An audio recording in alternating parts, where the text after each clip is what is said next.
How people get busted for lying during interviews.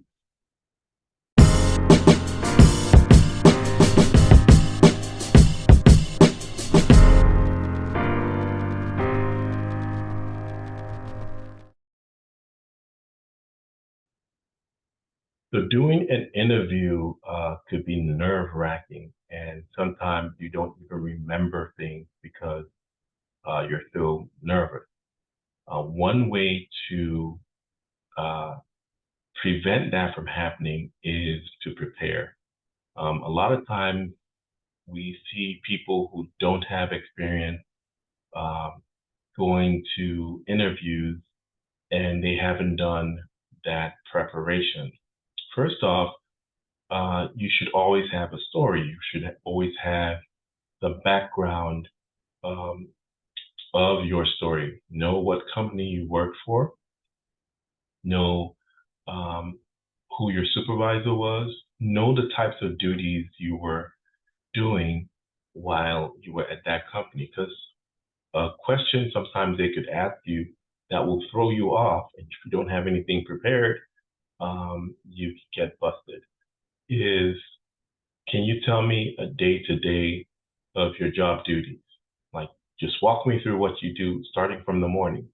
And that's all over. So you should know what the company is. You should know the size of your team. You should know who your supervisor is. You should know who your manager is. You should know what types of meetings that you attend in the morning, in the afternoon, what types of reports that you do, what your daily tasks are.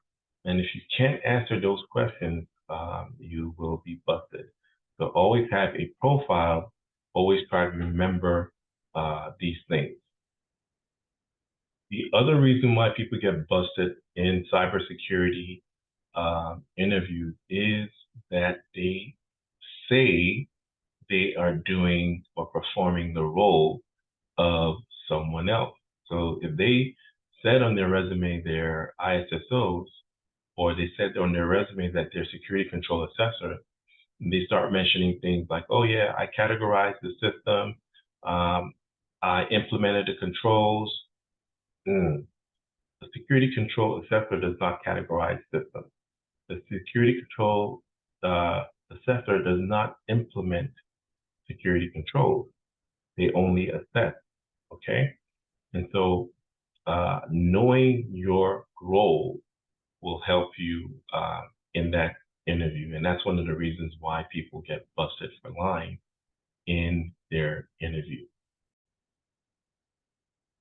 Another reason why people get busted on their um, in their interview uh, is that they lie on their resume, right? They have things on their resume that they have not gone to spend time um, looking at before the interview. So if they ask, oh, I see here that you worked as an ISSO at X, Y, and Z company. Can you tell me more about that, the types of job duties? And you blank out because you didn't take the time to prepare and look at what was on your resume, then it's game over.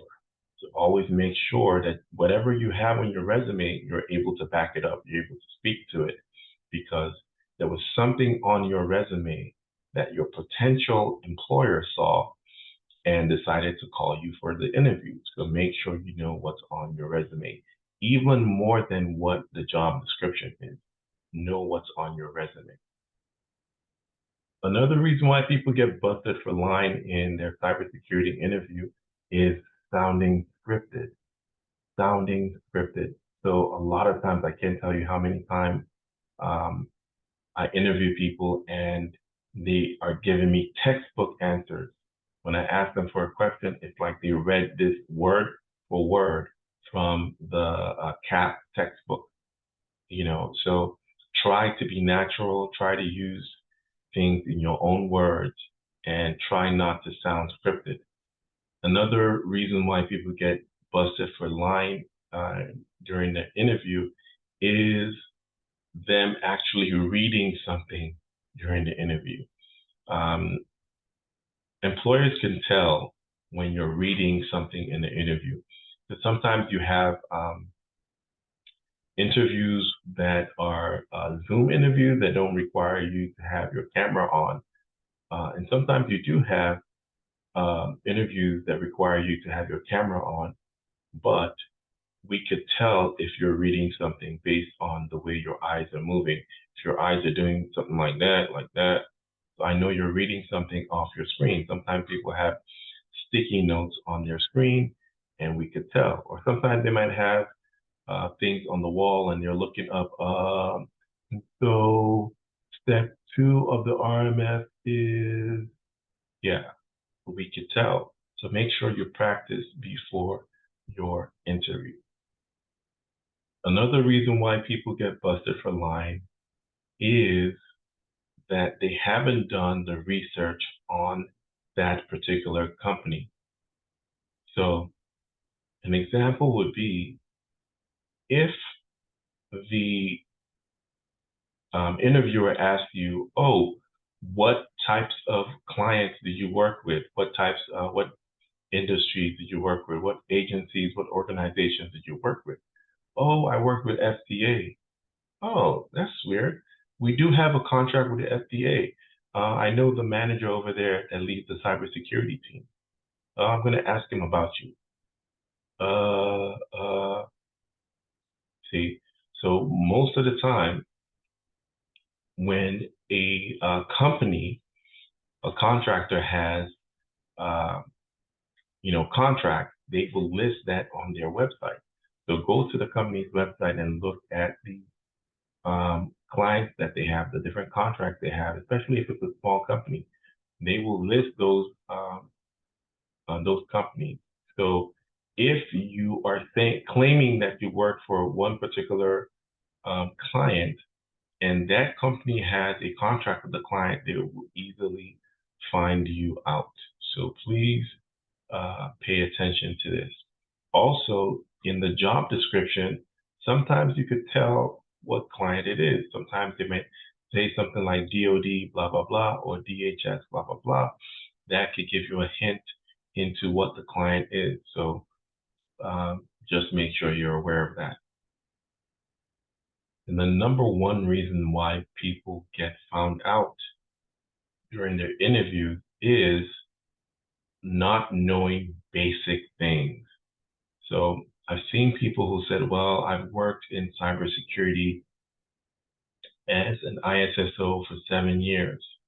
And then you ask them something simple as, "What is an ATO?" or "Who authorizes an ATO?" And they're like, I can't remember that one." That's a big red flag. And that just makes us know that you're lying, because a junior person would know that. That's a very basic question for RMF, people in the RMF field. So not being able to answer the basics, that will disqualify you, and that will let us know that you're lying about your resume, and you would not get that job.